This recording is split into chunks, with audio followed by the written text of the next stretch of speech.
Hey guys, what's up? CaptainTurbo here, and welcome back to Let's Play Final Fantasy VI. In the last part we went for a dungeon, then the end of the part we went up a bunch of stairs, which led here, to a ruined city, or a ruined castle at the very least. This place is definitely not hard to find, don't worry about it. This is definitely one of the easier spots to find during the game. Yet, surprisingly, it's easily skippable. Which is very odd. I'm not sure, but I don't believe you've got to get the dragons. You've got to fight the dragons, sorry. So I don't actually think you need at any point to come here for really anything. Lord Odin is the only Esper left to us. He has recovered from his injuries? Has he recovered from these injuries, I should say. That's a bit of a fuck up on my part. Does it matter? We have no other choice. We must leave this final battle in Odin's hands.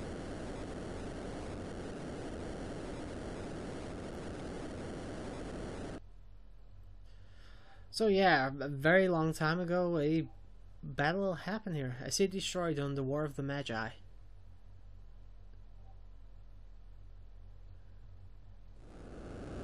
So yeah, this is actually I did not read that quick enough. This is actually a very interesting place to check out because we see and hear a lot about the War of the Magi. This is one of the first times we actually get to see it actually in action, I guess you could say. So we've got this big Zantetsuka. I'm not leaving it on screen long enough to read it.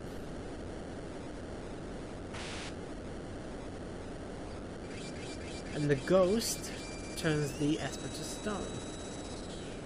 Never thought you would be able to turn me to stone.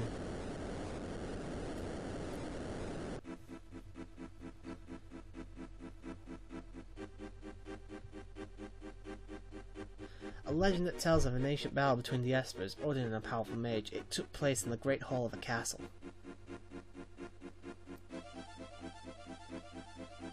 So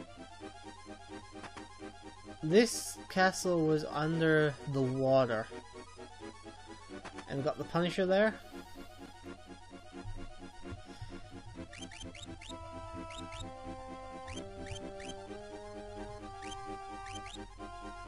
You see, the Gladius is a decent weapon, but obviously nothing on the ultimate weapon.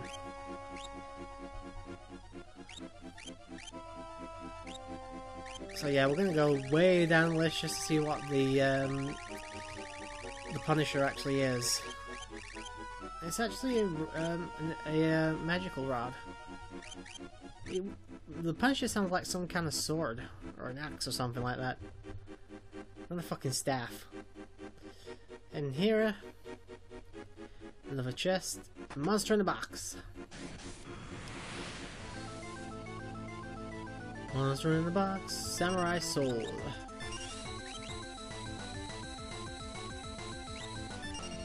I don't think this guy takes very long. I think we beat him relatively quickly. So it's been a little bit of time since I actually recorded this, so I can't remember very well, but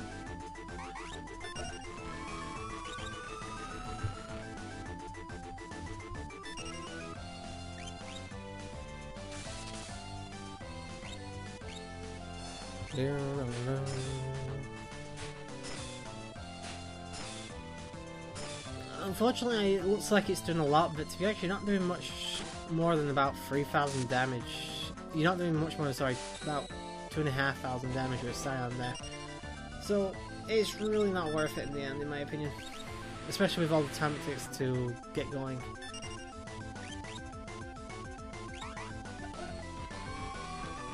I believe this is supposed to be you taking control of the character or confusing them.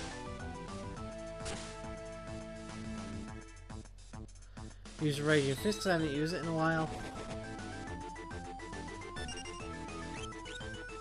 Samurai Soul's power increases. Alright.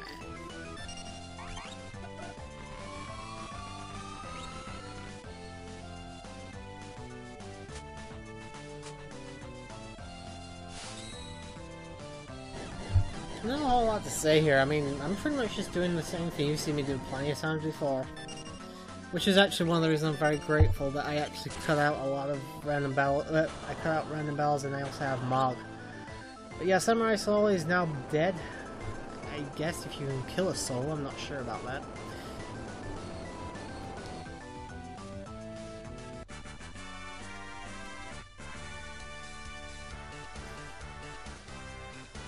I think I need some amount of gil actually.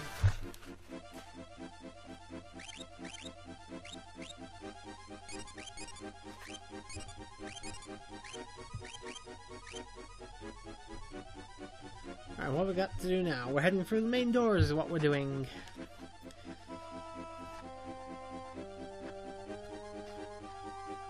And into the main room. We find Odin. With a very annoying sound effect. Odin crumbles, leaving behind a piece of magicite.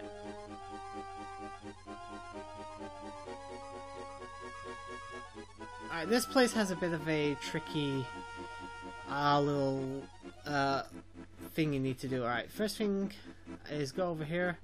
There's a book encrusted with glittering gems. The Queen's Diary. I have fallen in love with Odin. It is a forbidden love, I know, but the flames of passion of being not only rule or reason. Every time I think of that noble man, my heart flutters and fans the flames yet more. And who could write it? Oh, damn it. When the fighting ends, I shall tell him. I must. I have herpes. The end. There's actually supposed to be a staircase here that you need to unlock by pressing a switch in the previous room. It's a little bit of a mindfuck though. Good luck finding this unless you're actually told about it. Head into the chair, and I think it's about six paces down you need to do. And it'll basically unlock a staircase in the room we were just in a second ago. Previous me though, forgot all about this.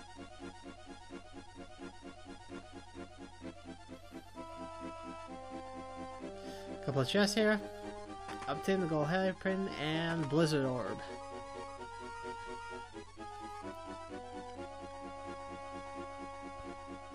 You should see the staircase is right here.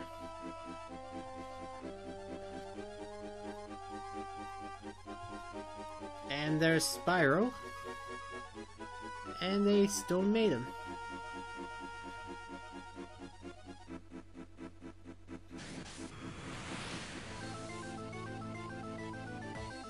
And we got the blue dragon. And it looks like he's gonna just use surf on us. Again, not a hugely annoying boss or anything. Probably a little bit more difficult, I think, than the Holy Dragon, but if I remember correctly anyway, but still nothing to worry about.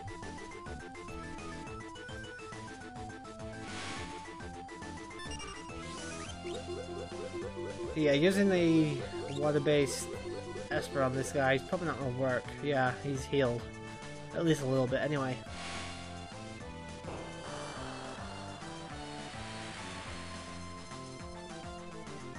So yeah, basically what that Esper will do, if you haven't been told before, if I haven't mentioned, is it will basically cast regen on the entire party, so you'll get a little bit of health back per turn.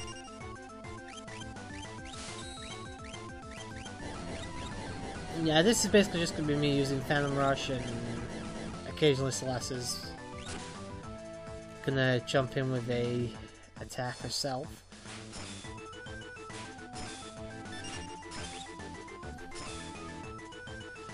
Yeah, I'm sorry, I just don't think that's been a very good attack. I mean, yeah, it's a little bit over 3,000 in terms of damage, but I don't know.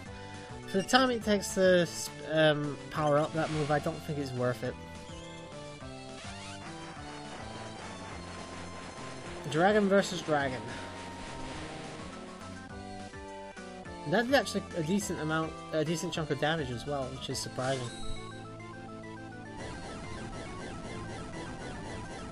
Phantom Rush I also think is the longest input you need for the Blitz commands, and the Blue Dragon is down. Surprisingly easy, actually.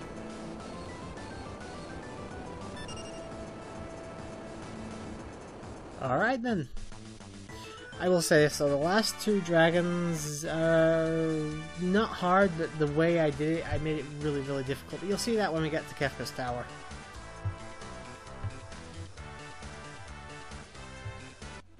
Four dragons remaining. As I said, don't pay any attention to the numbers until I've said all of them are dead. No, I've had a bunch of screw-ups and stuff, which didn't make it go very well.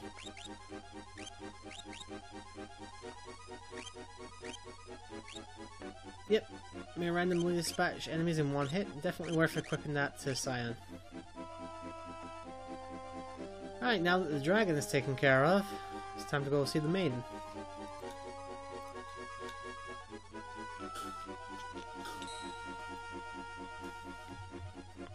From the stone, is that a tear? Obtain Odin's Magicite surges with newfound power. So this was the same queen, obviously, that was in love with Odin.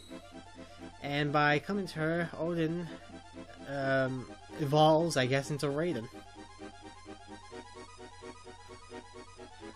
Next thing you know, it'll be Mortal Kombat. But we've done pretty much everything we can here. There's a couple more items I think that I miss.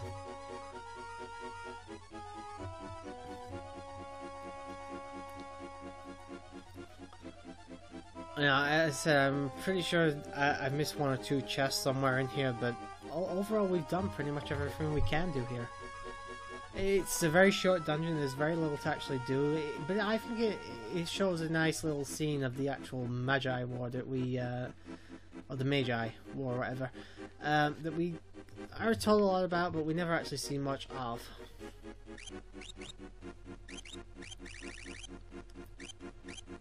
So yeah, showing off what Raiden is, clears all enemies in two. Unfortunately, I don't think it works for bosses, so I don't actually remember if I actually show it off at any point. I hope I do, but you know, it's kind of hard to remember. So yeah, saving the game. And this is me basically forgetting that I could use a teleport stone. But thankfully it's not a very long walk back, and we're not going to have any random encounters anyway, so...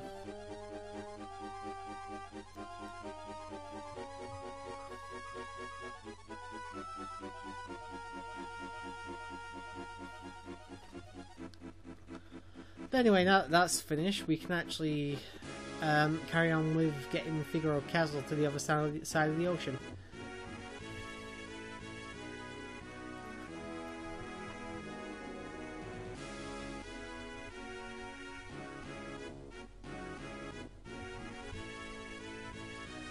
Now, we actually get here, we actually only needed to come here so we could trigger the event where the castle gets stuck. As soon as we get here, we need to actually head back to Colligan, or whatever it's called.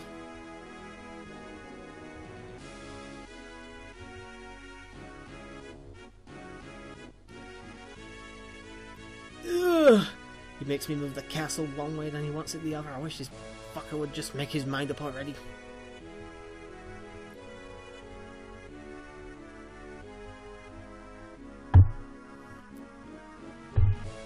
But yeah, you can go there again if you choose to, but because we've already been, we don't need to go back there.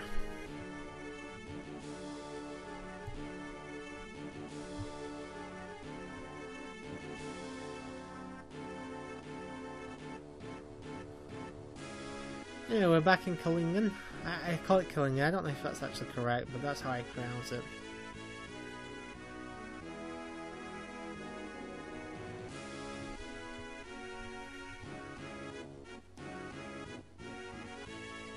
But yeah, we're done with Figaro Castle. I don't think we'll ever be going back there. Excuse me. And now we carry on with our journey, flying in the airship.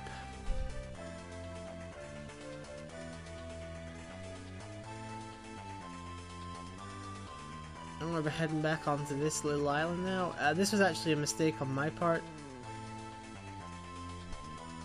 At least I think it was. We'll soon find out anyway.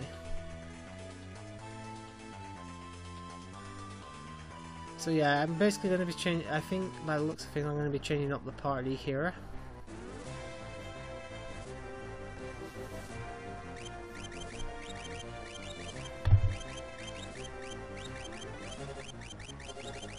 I got Realm and Strago here, and also got Mog, just because I need him in case we get any random encounters.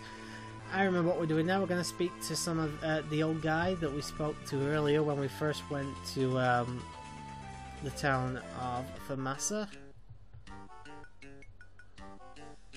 And much like with Scion, you need Realm and Strago here to trigger this event, I believe.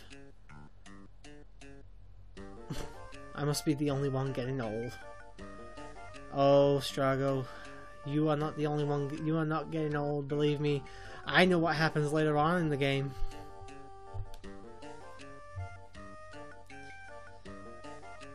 And as I said before, yeah, you know, I have recorded everything in the game. You know, the game is finished, finally, in terms of actual footage. I just need to do commentary for the last few parts, I said. And it's the old guy we met in this town earlier with the group. He's not exactly feeling great. It's like he's been beaten up. It was Hidon, the legendary beast you and I used to hunt. I almost had him too.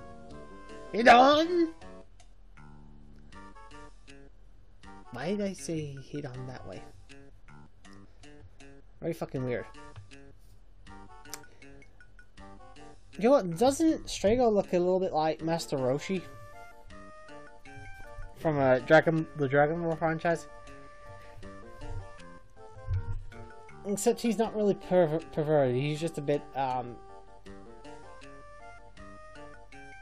arrogant, egotistical? No, that's not correct.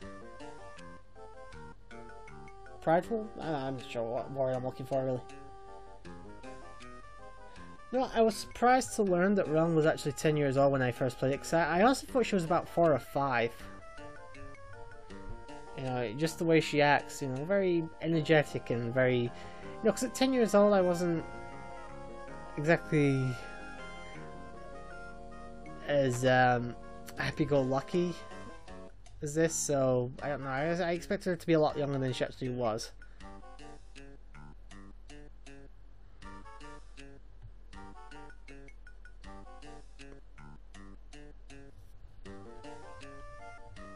I need to get the best of it. It's a matter of pride, my dear.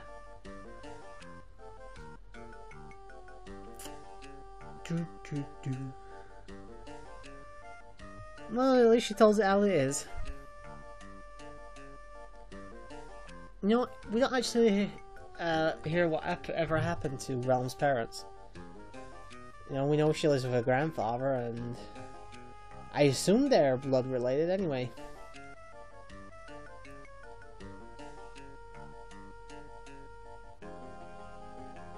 Oh, Hidon, no, fucking... Really, Square? Really? Anyway, we need to head to Ebert's Rock next. Phew.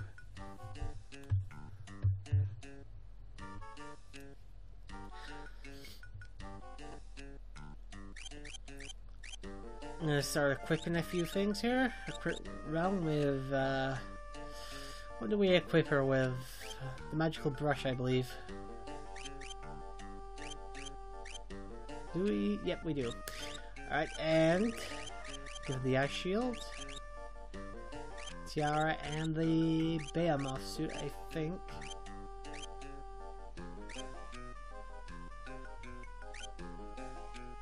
The real crown, I didn't actually know I had that. I give him the Swordbreaker, Flame Shield, the Green Beret, and the Behemoth suit. Also gonna equip these two with some relics. You know, not had either in my party for quite a while actually.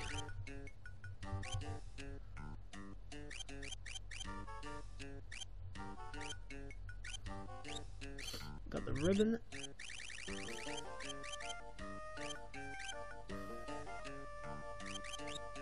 Barrier ring, and what else do I give him? The angel ring.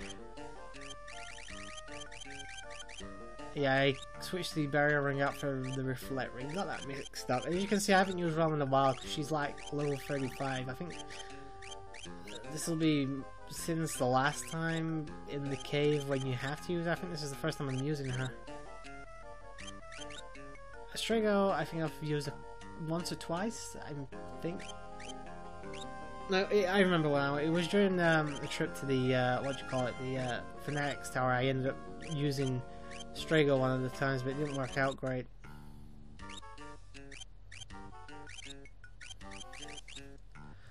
And just messing around with the options.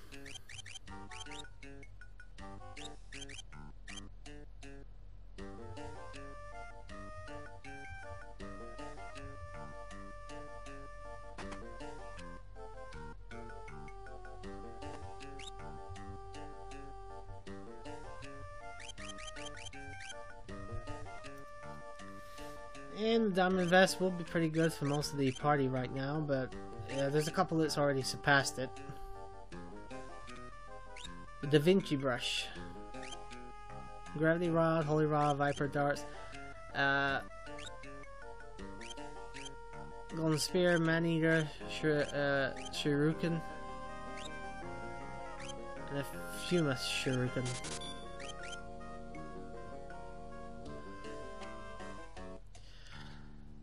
A lot of shit, and I'm gonna be honest, guys, I don't think we're gonna see Shadow for the rest of the game.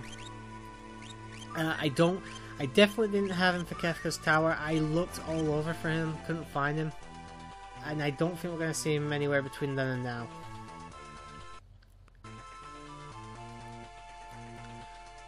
Alright, so you want to go to Ebot's Rock? It's right here, actually. I actually couldn't find this place. I went all over the same island I was on a moment ago because I've